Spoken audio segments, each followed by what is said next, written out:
Salesforce Grants Management can be used to manage both open call grants and invitation-only grants. In this video, we will cover invitation-only grants.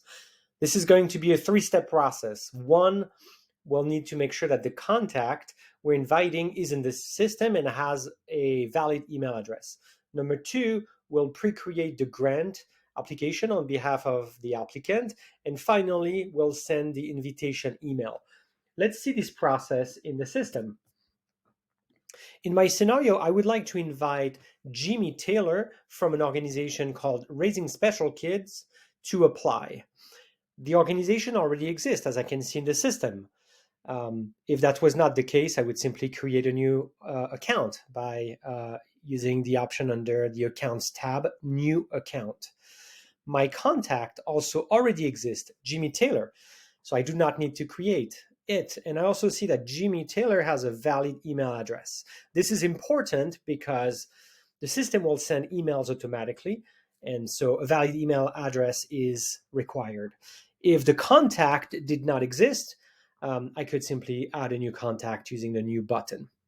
Let's now continue with step number two, which is to pre-create the application on behalf of the applicant. I can use the button at the top right, New Request, to create this application. I will specify that this is a general operating support, and Jimmy is the person I want to invite. Go ahead and click Save.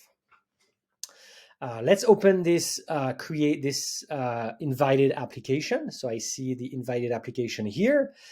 And the final step in this process is to click on the button Invite Applicant. This is going to send an email to Jimmy Taylor with a link to the application on the portal. So the only thing Jimmy will have to do is just click on this link, and Jimmy can complete the pre-created application. Note that if Jimmy did not have access to the portal, then this process would facilitate the setup of a username and a password on the portal. So let's see what this looks like for Jimmy. Here is what Jimmy sees when he clicks on the link. From there, the applicant can go through the different sections of the application, the summary, the attachments, and when ready, can click Submit to submit the application. Before concluding this video, I want to show you one more thing, a tip that will help you save time. So going back to Salesforce and looking at the contact record for Jimmy, so I'm no longer looking at the portal now, I'm looking at the foundation view of the system. This is Jimmy Taylor, and I want to show you that there's a button here called Login to Experience as User. This button is very handy because it allows you to log in as Jimmy on the portal and see what Jimmy sees.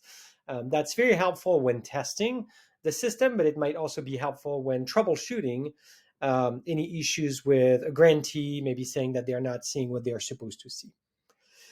So this concludes the overview of the invitation-only grant. Thank you.